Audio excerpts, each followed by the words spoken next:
Hey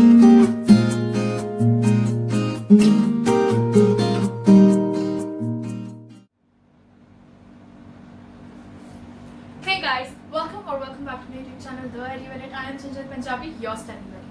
आज के lecture में we are going to be continuing with our electricity का portion. That is एक series continue हो रही है. Full playlist is available on the YouTube channel. अगर आप लोगों ने पहले के 3 videos already नहीं देखे हैं तो it will be up in the I icon and down in the description. Please go check that out first before continuing with today's lecture क्योंकि we are going to be starting with our question solving time on resistance.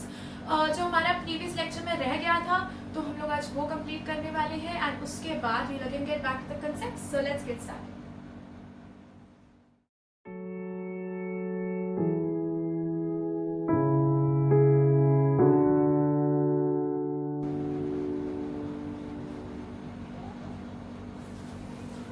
चलो it's now time for some question solving.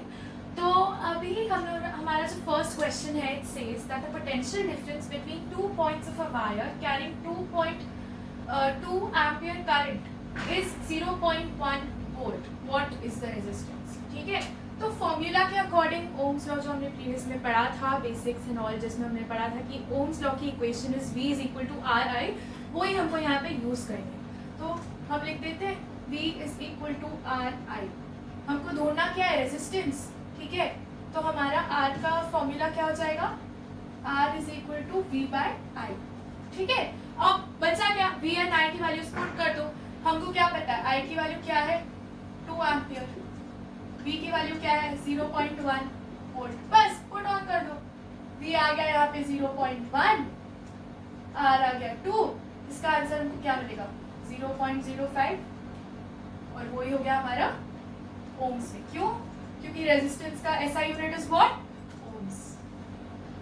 फिर आपका answer आ गया. बहुत simple चीज है. Physics is actually really scoring. आपको बस एक चीज ध्यान रखनी है कि फॉर्मूलाज जो है ना उसको कब कैसे किधर यूज करना है and how do have to deduce to form to a simpler formula जिसको आप यूज करके इमीडिएटली आंसर तक पहुंच सकते हैं. आपको बस वही करना. ठीक है, फर्स्ट क्वेश्चन का आंसर तो आ गया. नेक्स्ट क्वेश्चन पे जाते हैं. The next question says that a circuit has a 24 volt battery and a 60 ohm resistor. The resistance of the connecting wire is negligible. अब इधर का मीनिंग क्या हुआ? इन केस अगर कनेक्टिंग वायर्स का भी रेजिस्टेंस हुआ तो आगे जाके we are going to be learning about a concept known as series and parallel connection of resistance. ठीक है, वो जब बेसिकली रेजिस्टर्स, तो वो जब आएगा ना तब you will come to know कि there are different combinations via which आप रिजल्टेंट रेजिस्टेंस को बढ़ा सकते हैं या घटा सकते हैं. तो वो इसलिए यहाँ पे दिया गया है कि जो कनेक्टिंग वायर्स है उसका कोई भी रेजिस्टेंस नहीं है. ठीक है, नेग्लिजिबल, तो we will take them as 0. ठीक है, हमारे पास डेटा क्या है? That V is equal to 24V, that is potential difference is 24 volts and R का वैल्यू क्या है? 60 ओम्स. ये हमारा गिवन डेटा है. ठीक है, करंट ढूंढना है. सिंपल, वापस फॉर्मूला लग जाएगा. V is equal to RI. ठीक है, I इज इक्वल टू क्या हो गया? V by R. वापस वही डाल दो, 24 बाय 60. अब देखा जाए तो यहाँ पे आंसर आएगा हमारा 0.4 एम्पियर. ये भी बहुत ही सिंपल क्वेश्चन था. ये भी बहुत ही सिंपल क्वेश्चन था. अब आता है ये, it's not a simple question, बस थोड़ा सा डबल स्टेप आ जाता है इसमें. तो क्वेश्चन रीड करते हैं. An electric ion draws a current of 3.4 ampere from 220 volts of a supply line. ठीक है, what current will be drawn from 110 volt supply. तो सबसे पहले इन्होंने हमको क्या दे दिया है? I is what? 3.4 एम्पियर्स. ठीक है, एंड हमारा पोटेंशियल डिफरेंस दिया है 220 वोल्ट्स. अब हमको ये दे दिया तो सबसे पहले चीज that you will always think is resistance क्या है. ठीक है, रेजिस्टेंस की वैल्यू कैसे ढूंढोगे? V is equal to RI. तो R is equal to V by I. ठीक है, वापस अब क्या करोगे? V की वैल्यू है 220 एंड इसका वैल्यू है 3.4. कैलकुलेशन जब आप करेंगे तो आपको मिलेगा इट इज 64.7 ओम्स. ठीक है, 64.7 ओम्स मिल गया तो ये आपकी रेजिस्टेंस की वैल्यू आ गई. अब रेजिस्टेंस की वैल्यू जब आपको मिल चुकी है कि जो आपका इलेक्ट्रिक आयन है उसका रेजिस्टेंस 64.7 ओम्स. ठीक है, now that you know for this much, तो अगर मैं वोल्टेज सप्लाई को कम कर दूं उसी सेम आयन, इलेक्ट्रिक आयन को, अगर मैं instead of supplying it with a potential difference of, यहाँ सप्लाई लाइन ऑफ, यहाँ पे जैसे लिखा है 220 volts, I switch it to 110 volts, तो क्या डिफरेंस होगा? What I will do is, अब मेरा given data, this is my new data, new data is मेरा R की वैल्यू इज स्टिल 64.7 क्योंकि वो हमने अभी डिराइव किया है, एंड मेरा V का value from 220 volts now has become 110 volts. ठीक है, अब हमको क्या ढूंढना है? करंट, क्योंकि यहाँ पे क्या लिखा है? What current will be draw, मतलब करंट कितना ड्रॉ होगा सप्लाई लाइन से। सिंपल है, वापस हम लोग ओम्स लॉ की इक्वेशन लगा देंगे, V is equal to RI, I is equal to V by R, क्या हो जाएगा? 110 अपॉन 64.7, एंड आप लोग को जो आंसर मिलेगा दैट इज 1.7 एम्पियर। कैलकुलेशंस अपने आप कर लेना, ये सब प्री कैलकुलेटेड वैल्यूज हैं जो मैंने पहले कर ली थी, उसके बेसिस पे I am giving you this answer. तो यू सी हमारे पास पहले 3.4 था, अगर आप देखना चाहें, मैंने आपको क्या बोला था? V is directly proportional to I, जब मैंने आपको ओम्स लॉ पढ़ाया था। तो मैंने ये जब आपको इसके पहले वाले लेक्चर्स अगर आपने ध्यान से देखे होंगे, तो मैंने बोला अगर V 2 टाइम्स होगा तो I भी 2 टाइम्स होगा। यहाँ पे हमारा क्या हो गया? V हाफ हो गया, तो क्या हमारा करंट भी हाफ द टाइम्स हो गया? Yes, see that is when you come to know कि ये जो ओम्स लॉ है ना, यहाँ इन सम से भी प्रूव हो जाता है, एंड हम लोग ने ऑब्वियसली जो भी ओम्स लॉ हुआ था इट वाज वेल टेस्टेड। ठीक है, तो via sums you can also get these things. हमने क्या किया? फ्रॉम 220 टू 110 का, which means we half the value of the given voltage supply. ठीक है, तो in with respect to that हमारा अगर डायरेक्टली प्रोपोर्शनल करंट भी है, तो करंट भी क्या हो जाएगा? हाफ द वैल्यू, एंड 1.7 हमारा आ गया, व्हिच मींस कि हमारे कंसेप्ट अभी फिलहाल for solving simple sums related to Ohm's law is really clear। इसके बाद हम लोग थोड़ा देखने वाले हैं a graph relation between V एंड I, जो हम लोग ने टेक्निकली यहाँ पे प्रूव कर दिया, लेकिन just for the sake of understanding it even better हम लोग एक बार वो देखेंगे, good conductors, resistors and insulators देखेंगे, and then will go ahead. So let's get on with that.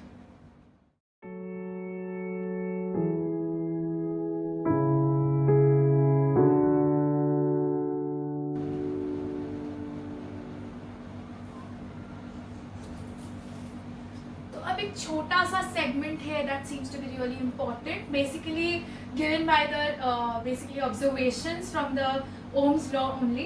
ठीक है, the graphical relation between the potential difference and the current. हमारा ओम्स लॉ क्या कहता है? That at a given temperature the potential difference between 2 points is directly proportional to the current running through them. ठीक है, so जब हमको ये पता है, so now if I were to ask you, अगर मैं करंट एंड पोटेंशियल डिफरेंस को एक ग्राफ पे प्लॉट करती हूँ, बेसिकली उनके डिफरेंट वैल्यूज को, तो मेरा ग्राफ कैसा दिखेगा?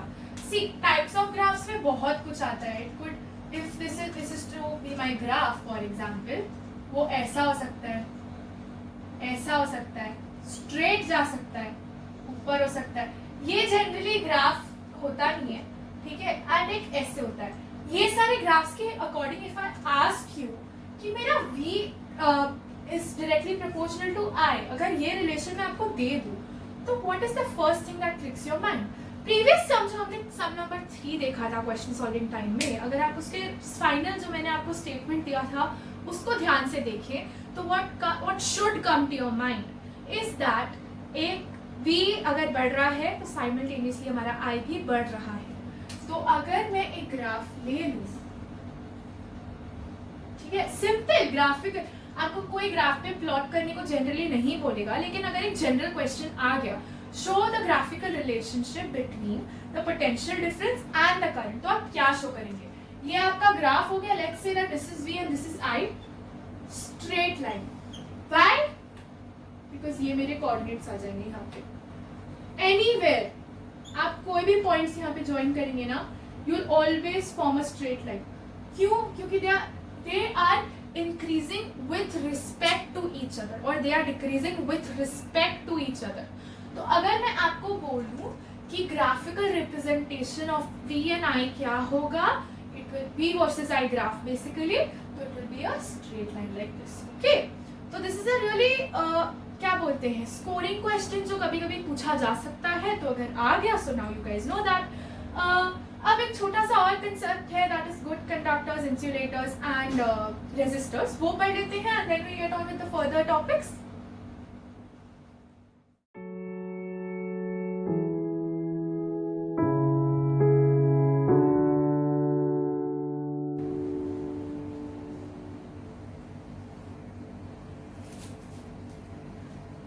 एक और छोटा सा पार्ट है, that is good conductors, resistors and insulators. जैसा कि मैंने अपने प्रीवियस लेक्चर्स में भी बोला है कि प्रीवियस स्टैंडर्ड्स में आप लोग के हिसाब से there were only two types of conductors, good conductors and insulators. ठीक है, बेसिकली कंडक्टिंग वायर्स कितने टाइप्स के होते हैं, एक होता है कंडक्टर्स एंड दूसरा इंसुलेटर्स. एंड इस साल we have been introduced to another type of conductor या basically a wire, that is a resistor. ठीक है, अब हम देखते हैं गुड कंडक्टर्स. इसका definition is those substances with a very low resistance to, जैसा कि मैंने वहाँ लिखा है. सिंसियरली होप कि आप लोग सब नोट कर रहे होंगे, प्रीवियस लेक्चर्स में ध्यान दिया होगा. Then this will look like a revision to you. लेकिन अगर नहीं दिया है या you new to this channel and you are coming here for the first time, then please एक बार वो देख लेना. It will be there in the description. And साथ में हमारे द एडू एडिट में there is also a trigonometry series going on for the class 10 students. So if you really have doubts या आपके concepts clear नहीं है, so you can go check that out as well. ठीक है, so coming back to the topic, good conductors, those substances with very low electrical resistance, ठीक है, are known as good conductors. अभी एक बहुत ही अच्छा कंडक्टर है सिल्वर, लेकिन it's very very expensive, तो that's why it is not used in the daily house wiring. Basically आपका जो भी wiring system होगा, you will see that most of it is made up of either copper or aluminium. ठीक है, लेकिन it is not made up of silver. क्यों? क्योंकि it's really really costly. And आप सिर्फ wires पे you cannot spend all your money, correct? तो उस हिसाब से we have started using copper and aluminium, basically starting से. Okay. Next, we have seen that the silver is supposed to be the best conductor. That's why I gave that explanation. Next is resistors. Substances with a comparatively higher resistance. ठीक है, so this does not mean कि उसमें से current flow नहीं होता है. It reduces the amount of current flowing through the wire. ठीक है, now there are many sentences that I may not write here, लेकिन you might find of importance, so you should write them down as well. ठीक है, now some of the examples will be mainly alloys. अगर आप लोग ने कोई भी heating devices, for example आपके घर पे माइक्रोवेव हो सकता है, टोस्टर हो सकता है, oven हो सकता है, आयरन हो सकता है, or whatever that comes to your mind. So basically ये लोग क्या यूज करते हैं, they use resistors. Now resistors are mainly alloys. Okay, alloys क्या होते हैं, they are a blend of certain metals to increase their melting and boiling point most of the times. Some examples are nichrome and manganene. ठीक है, manganene I say. ठीक है, these are known as resistors because they allow the electricity to pass through them, लेकिन giving them a lot of obstruction and causing the amount of current flowing through them a bit lesser than that given by the good conductors. ठीक है, इसलिए हम इसको resistors बोलते हैं और insulators नहीं बोलते, बिकॉज करंट पास हो रहा है लेकिन they still do not satisfy the needs to come into the category of good conductors. Last but not the least is our insulators. अब इनमें होता है infinitely high resistance, मतलब they really do not allow the current to pass through them. ठीक है, now some examples are rubber and wood. आपके कभी भी आपने पहले सुना होगा कि in case your like आपको शॉक लगता है या कुछ, तो someone comes in like you know tries to get your hand out of an electric pole, ऐसा सुना होगा, with the help of a wooden stick. या फिर electricians घर पे आते हैं तो while doing the wiring stuff they wear rubber gloves, and you're also told कि you know they wear rubber slippers as well. Now why is that? Because rubber slippers and rubber gloves से क्या होता है, the electric shock उनको नहीं लगेगा due to the continuous flow of current. So इससे हमारा good conductors, resistors and insulators का टॉपिक भी कंप्लीट होता है. Now मैंने एक छोटा सा टॉपिक समझाया था लास्ट लेक्चर में, that was factors affecting resistance. हम उस पर वापस आने वाले हैं राइट नाउ, एंड मैं थोड़े क्वेश्चंस पूछने वाली हूँ उसके बेसिस पे, and then we again go further mostly with resistors only. So let's get into that topic now.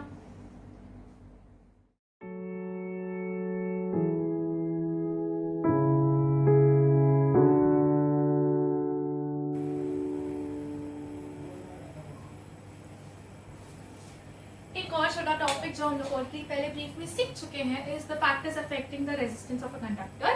We'll take a revision, basically उसको एक रिविजिट देंगे which will bring us to a very new topic, that is resistivity. So एक बार ये देख लेते हैं. Okay, so the first subtopic is the effect of the length of the conductor. Now it's, as I've written over here, the resistance of the conductor is directly proportional to the length of the conductor. जितना लंबा wire होगा उतना ज़्यादा उसका resistance होगा, जितना कम उसका length होगा उतना कम उसका रेजिस्टेंस होगा.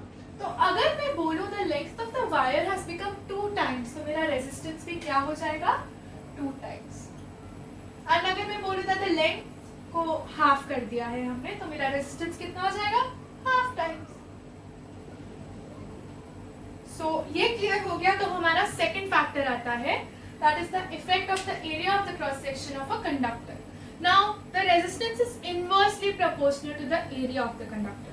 एरिया ऑफ क्रॉस सेक्शन मतलब ये, सपोज ये मेरा वायर है,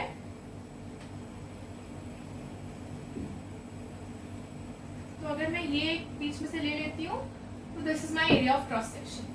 area of cross section of the conductor, basically resistance is inversely proportional. मतलब अगर मेरा एरिया बढ़ा तो मेरा रेजिस्टेंस कम होगा, और अगर मेरा एरिया घटा तो मेरा रेजिस्टेंस ज्यादा होगा. ठीक है, तो मतलब बेसिकली जितनी पतली वायर होगी मेरी, उतना मेरा रेजिस्टेंस कितना होगा, मेरा एरिया क्या हो गया कम हो गया, तो मेरा रेजिस्टेंस क्या होगा बढ़ेगा. Which means thinner the wire more the resistance, thicker the wire less the resistance. ठीक है, अब मेरा एरिया हो गया 2 times. ठीक है, एरिया ऑफ क्रॉस सेक्शन बढ़ गया, रेजिस्टेंस कितना हो गया हाफ. एंड मेरा ये एरिया हो गया है हाफ टाइम्स, मेरा रेजिस्टेंस मतलब मेरा एरिया क्या हो गया पतला, तो मेरा रेजिस्टेंस हो जाएगा 2 times. ग्रेट, ये भी समझ आ गया. ये तो बहुत सिंपल चीजें थी ना, इन्हीं से हम लोग डिराइव करेंगे रेजिस्टिविटी. ठीक है, next comes the effect of the nature of the conductor. ठीक है, effect of nature of conductor मतलब 2 सिमिलर वायर्स ले लो. ठीक है, सिमिलर वायर्स मतलब नेचर ऑफ मटेरियल सिमिलर ले. ठीक है, नेचर ऑफ मटेरियल तो हम लोग चेंज करेंगे. Similar wires in the sense of length and area of cross section. अगर सपोज मैंने 0.5 सेंटीमीटर थिकनेस की वायर ली है, that is the diameter, and मैंने फॉर एग्जांपल लेंथ ले लिया 5 सेंटीमीटर, एंड एक वायर है मेरी कॉपर की एंड दूसरी है निक्रोम अलॉय की. ठीक है, नाउ व्हाट माय साइंस का कैलकुलेशन सेज कि मेरे जो निक्रोम वायर की रेजिस्टेंस है that is suppose to be 60 times more than that of copper wire. तो that is how nature of the conductor changes the resistance, because अगर हमने ये दोनों फैक्टर्स को सेम कर दिया, अगर हमारा नेचर ऑफ कंडक्टर सेम नहीं है तो obviously there will be a change. Last but not the least comes the factor effect of temperature on the resistance. ठीक है, नाउ अगर आप एक प्योर मेटल लेते हैं विच एक्सक्लूड्स द अलॉयज, अगर आप एक प्योर मेटल लेते हैं तो अगर आप टेम्परेचर इंक्रीज करेंगे तो आपका रेजिस्टेंस इंक्रीज होगा, अगर आप टेम्परेचर को लोअर करेंगे तो आपका रेजिस्टेंस डिक्रीज होगा. Now the alloys like manganese and nichrome remain unaffected by the factor of temperature. तो ग्रेट, हमने क्या सीखा कि length basically resistance is directly proportional to their resistance is inversely proportional to area. Nature of material depend करता है, and temperature increase होगा for pure metals तो resistance will also increase, अगर decrease होगा तो it will also resistance will also decrease, and ये alloys पे कोई भी इफेक्ट नहीं दिखाता है. That completes our resistance का concept. अब हम जाने वाले हैं resistivity. So let's see that now.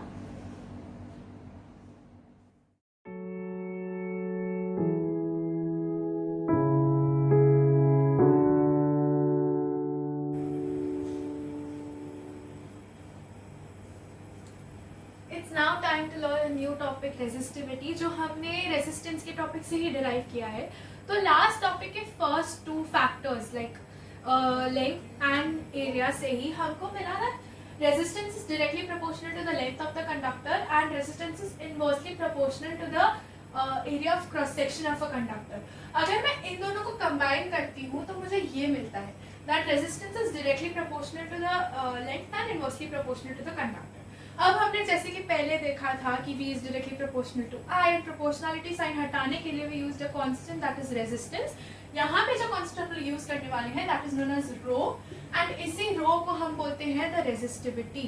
ठीक है. नाउ यहाँ पे ये इक्वेशन हमें याद रखना है. ठीक है. Now resistance of a conductor R हो जाएगा.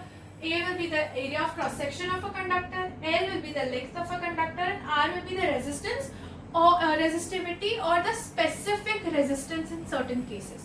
तो in case अगर आपको कभी भी question आ गया and they say that instead of using the word resistivity they use the word specific resistance, what they mean is it is the resistivity of the conductor. Now if I were to define, then numerically resistivity is equal to resistivity of a substance is numerically equal to the resistance of a rod of a substance which is 1 meter long and has 1 meter square as the area of cross section. ठीक है. ये हमने निकाल लिया है. Now note this might be deceiving कि maybe you know the resistivity of a conductor depends on the area or the length. नहीं, it does not depend on the area or the length. In fact, it depends on the nature of the wire and the temperature basically. ठीक है. And अब मैं देखना चाहूँ कि इसका SI unit क्या है, क्योंकि हर एक क्वांटिटी जो हम पढ़ते हैं उसकी कुछ ना कुछ यूनिट तो होती है. तो रेजिस्टेंस की क्या थी? Ohm. We have seen in previous lectures. Area is metre square and length is metre. तो अगर मैं मीटर कट करूँ तो यहाँ से मीटर स्क्वायर का क्या हो जाएगा? Metre. So what do I get is ohm metre. And again एक बार इसको क्विक रिविजन दे देते हैं. What is resistivity? It is numerically equal. ठीक है. The resistivity of the substance is numerically equal to that quantity in which the resistance of a rod such that the length is 1 meter and the area of cross section is 1 meter square. It does not depend on the length or the thickness. What it depends on, the depending factors are ये क्या बोलते हैं, nature of material and the temperature. ठीक है. This will be the formula, that is R is equal to rho L by A. And numerically अगर आपको रेजिस्टिविटी की वैल्यू निकालनी हो तो this is how you are gonna do it. इसके बाद हम थोड़ा इसके फर्दर इन डिटेल एक बार पढ़ते हैं. नाउ आपके टेक्स्ट बुक में मोस्टली एक टेबल है of resistivities. You don't have to like learn it. Maybe है या फिर मे बी किसी आपको गाइड बुक में मिल जाएगा. लेकिन that does not mean that you have to learn all the resistivities of all the elements. ठीक है. All you have to keep in mind is ये formula. इससे आपका सब कुछ solving हो जाएगा. So let's see the further part of the lecture.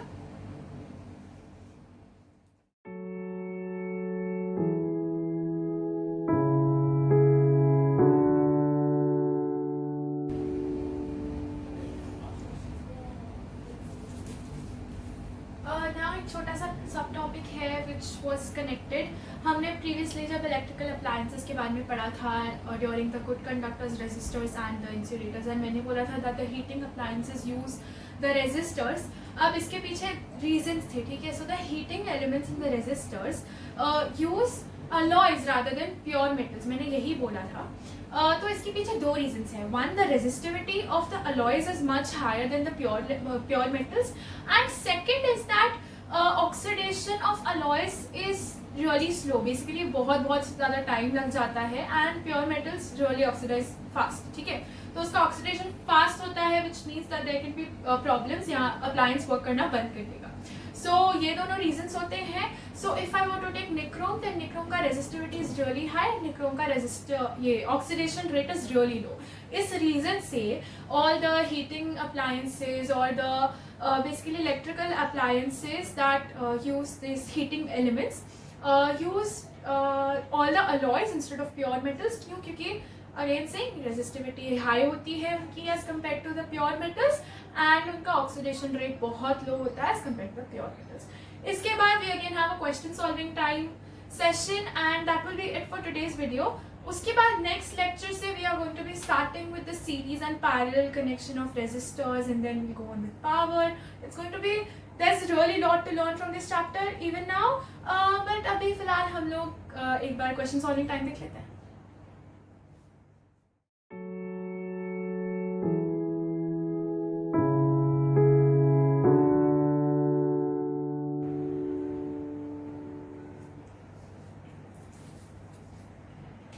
Question solving time, and now we are going to be solving our first question. So the first question says that a wire of length 2 meter and area of cross section 1.7 into 10 raised to minus 6 meter square has a resistance of 2 into 10 raised to minus 2 ohms. Calculate the resistivity.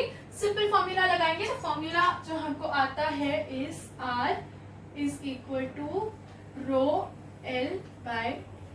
Correct? अब हमको पता है कि हमारी R की value क्या है 2 into 10 raised to minus 2 ohms. हमारे लेंथ की वैल्यू क्या है 2 मीटर्स एंड हमारे एरिया की वैल्यू है 1.7 into 10 raise to minus 6 metre square. तो हमको ढूंढना है रो की value. Rho is equal to R A upon L. ठीक है. सो हमने रेजिस्टेंस की वैल्यू अगर हमने डाली तो it will be 2 into 10 raise to minus 2 into area की वैल्यू है 1.7 into 10 raise to minus 6 upon length की वैल्यू है 2 कट जाएगा and what I get is 1.7 10 raise to minus 2 to 10 raise to minus 6 powers add हो जाएंगे. So I will get into 10 raise to minus 8 ohm metre. This is my final answer. So आप देख सकते हैं कि it's really easy. इसके बाद हम 2 और क्वेश्चंस देखने वाले हैं and we'll end the lecture. So let's see our question number 2.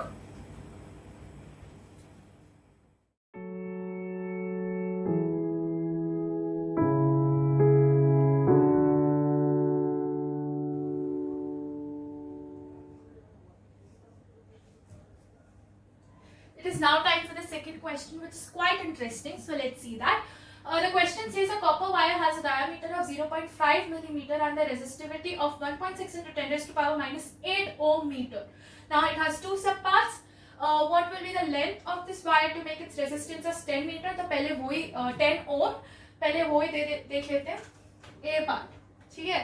Now I have been given that the diameter is 0.5 mm. तो 2 things that I have to do is एक radius निकालना है, दूसरा इसको अपने स्टैंडर्ड यूनिट में change करना है. रेडियस इज क्या 0.5 by 2 and I know that 1 millimetre is equal to 10 raise to power minus 3 metre which is the standard unit. तो हम लोग वो कर देते हैं.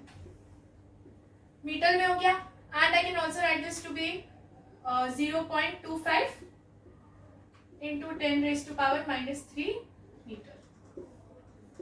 चलो ग्रेट. अब हमको क्या है, हम एक बार फॉर्मूला लिख लेते हैं. R is equal to rho L by A. क्या मेरे पास R दिया है? हाँ. ये रो की वैल्यू दी है, रेजिस्टिविटी हाँ ये दिया है. L की वैल्यू हमको ढूंढनी है एंड A की वैल्यू भी हम लोग यहाँ से ढूंढ सकते हैं. A कैसे निकालेंगे? Area of cross section. Area of cross section of a wire basically circular है, सिलिंड्रिकल है. तो अगर हमको सर्कल का एरिया निकालना होता है तो what is the formula? Pi R square. Let's do that. A is equal to pi R square. Pi की वैल्यू क्या होती है 22/7 इंटू आर की वैल्यू हमने क्या निकाली यहाँ पे 0.25 इंटू 10 रेज टू माइनस 3. तो इसको जब मैं कैलकुलेट का होल स्क्वायर बेसिकली इसको कैलकुलेट जब मैं करूंगी तो what my answer will be 0.1964 into 10 raise to power minus 6 metre square. ठीक है. Now when I get this, इसके बाद मेरा नेक्स्ट स्टेप बनता है टू फाइंड द लेंथ जो क्वेश्चन में है. ठीक है. Now again writing the formula R is equal to rho L by A. ठीक है. Now again if I have to find L, मेरा formula क्या होगा R A by rho. Again substituting R की value 10, area की value ये हमने निकाली,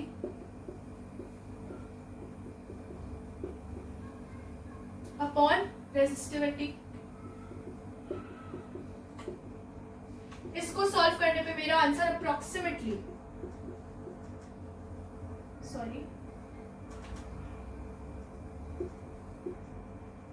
ये आता है 122.7 मीटर. नाउ दैट मेरा लेंथ निकल गया है फॉर 10 ओम रेजिस्टेंस.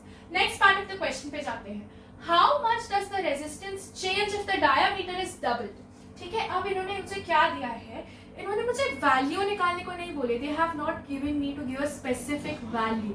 ठीक है. What they have asked is abruptly making the diameter double. तो मेरा चेंज कितना आएगा अप्रोक्सीमेटली. नाउ यहाँ पे हमारा क्या आएगा, मेरा जो हमने पहले फैक्टर्स सीखे थे वो यूज में आएगा. सी डू आई नो कि R is inversely proportional to A, area, correct. Area का फॉर्मूला क्या है? पाई आर स्क्वायर। इफ आई से कि मैंने डायामीटर को इंटू 2 किया है, तो क्या मैं ये भी बोल सकती हूँ कि मैंने रेडियस को इंटू 2 किया? ऑब्वियसली, तभी तो डायामीटर 2 टाइम्स होगा। तो what I can say is my resistance inversely proportional to the square of my radius, correct, और the square of my diameter, एक ही बात हो गया, ठीक है। तो ये मेरा हो जाएगा is inversely proportional to, correct. तो अगर ये मेरा है और इसकी जगह पे मैं 2 सब्स्टिट्यूट करूं, तो मेरा r का वैल्यू कितना आएगा? What will be my r का वैल्यू? क्योंकि मेरा लेंथ एंड एरिया, बेसिकली मेरा लेंथ एंड रेजिस्टिविटी तो सेम है, चेंज किस में आया मेरा? इसमें, एरिया में। तो अगर मैं उसको हाफ का स्क्वायर लेती हूँ तो व्हाट विल इट बिकम? 1/4। तो मेरा रेजिस्टिविटी कितना हो जाएगा? सॉरी, रेजिस्टेंस कितना हो जाएगा? रेजिस्टेंस will become 1/4, और ऐसे इसको वर्ड्स में लिख देने का 1/4, ठीक है। इन्होंने नहीं पूछा आपसे रेजिस्टेंस का वैल्यू, नहीं पूछा, इन्होंने क्या वर्ड यूज किया है? चेंज, ठीक है। That is your keyword. काफी लोग यहाँ पे कैलकुलेशंस करने लग जाते हैं which will actually not save you any time। ये वाला पर्टिकुलर आपकी प्रीवियस कंसेप्ट्स पे क्वेश्चन था, okay. So for the curious ones out there, जिनको लगा कि यार ऐसे ही बोल दिया, ऐसा कुछ नहीं होगा, you can always go and check it, and आपका answer hopefully, if all the concepts are clear, तो आंसर आना चाहिए 2.5 ohms which is 1/4 of 10 ohms, ठीक है। एक लास्ट क्वेश्चन देख लेते हैं, then will be done with today.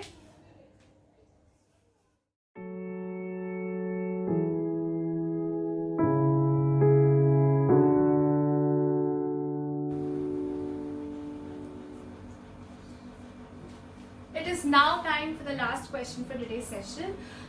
So this question is not based on calculative questions, but is based on the conceptual questions. Okay, so let's see. It says that a 6 ohm resistance wire is doubled by folding. Calculate the new resistance of this wire. Let's say that this is my original wire. Okay, अगर ये मेरा original wire है, so ये क्या, let's say हमारा जो original length है that is also L and my original area of cross section is A, ठीक है। तो now इन्होंने क्या किया है? They have folded this wire and let's say when I fold this wire it condenses into a single wire। तो अगर मेरा single wire हो गया है तो क्या my area of cross section becomes 2 times? Yes it does। and अगर मैंने इसको पहले इतना था and इसको fold कर दिया है into equal halves, तो क्या my length becomes half the original length? Yes। इसी बेसिस पे मेरा क्वेश्चन है। नाउ ऐसे एक दूसरा टाइप ऑफ क्वेश्चन आता है which says that I have an original length of a wire, ठीक है, let's just say that is L। I cut it into 2 halves। What will be the length, what will be the change in the resistance of an individual wire now? तो इधर क्या होता है, मेरा length half हो जाता है लेकिन area remains the same. Now let's talk about the given question. इसमें मेरा क्या था? Original length L, original area of cross section A, ठीक है। इन्होंने क्या किया? फोल्ड कर दिया, और इस पे ओरिजिनल का क्या था? रेजिस्टेंस 6 ओम। फोल्ड करने के बाद एरिया 2 टाइम्स हो गया, लेंथ हाफ हो गया। Now they want us to find the change in the resistance, या what is the new resistance basically, ठीक है। So let's find out, okay. Now हमारा फॉर्मूला सेम रहेगा, that is R is equal to rho L by A। One small advice for all you learners out there, कि कोई भी exam लिखो, कोई भी सम सॉल्व करो, भले ही it is based on conceptual thing, always write the formula. It does give you a good impression कि हाँ ये बंदा जो लिख रहा है उसको आता है, समझ आता है, ओके। ठीक है, let's say that 6 ohm resistance का जो मेरा वायर था उसका रेजिस्टिविटी सेम है, क्योंकि कुछ लिखा नहीं उसके बारे में। नेचर ऑफ मटेरियल जब तक सेम है तब तक रेजिस्टिविटी विल रिमेन सेम। हमने पहले पढ़ा था कि resistivity does not depend on the length of the thickness, ठीक है। Now let's say that my original length is L and my original area is A, ठीक है। अब हमको क्या बोला है, that calculate the new resistance of the wire when it is folded, ठीक है। आफ्टर फोल्डिंग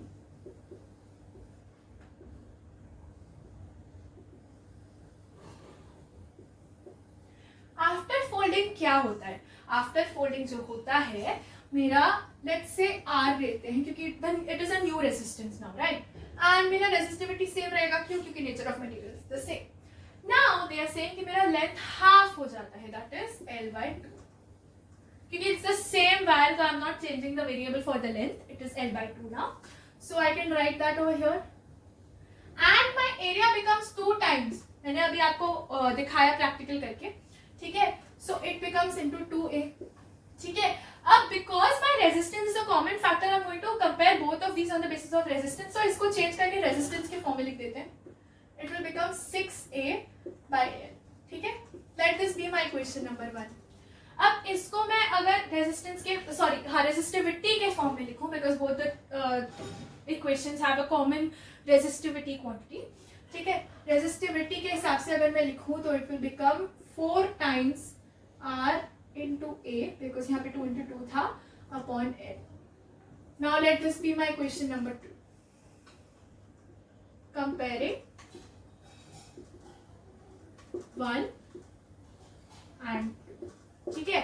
रेजिस्टिविटी सेम है, so I get 4RA upon L is equal to 6A upon L।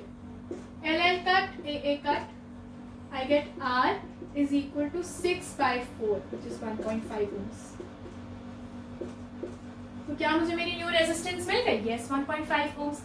So now that you know कि conceptual based question भी आ गया, तो how you have to solve it based on a common quantity, and you can easily score anything that you want. It has become really easy for you guys now, and इसके next section में we will be targeting the types of combinations of a resistor, that's series and parallel। उसके बाद में detail में next lecture में ही पढ़ेंगे। That is it for today's video, guys। I hope you guys are really learning all this, and seriously you guys have been giving great support। Like always I'll be saying कि कोई भी doubt हुआ तो please reach out to your teachers, school teachers हो, tuition teachers हो, you can reach out to me, जिसके साथ भी you are comfortable। You have to get those doubts out of your head, you cannot build up a web of questions, because no one wants that, right? So again saying, if you really like my content and you feel it's helpful enough for you, then do like, share and subscribe। and अगर कोई भी doubt हो तो नीचे Gmail account is already there in the description, and then there is also the comment box, which is always open for you guys for any kind of suggestion that you feel, for any needs that you feel, it's always right there। You can just type it in and I'll make sure that I respond to it।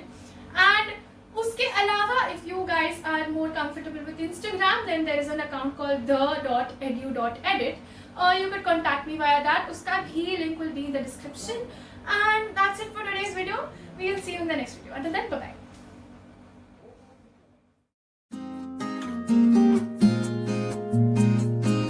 bye।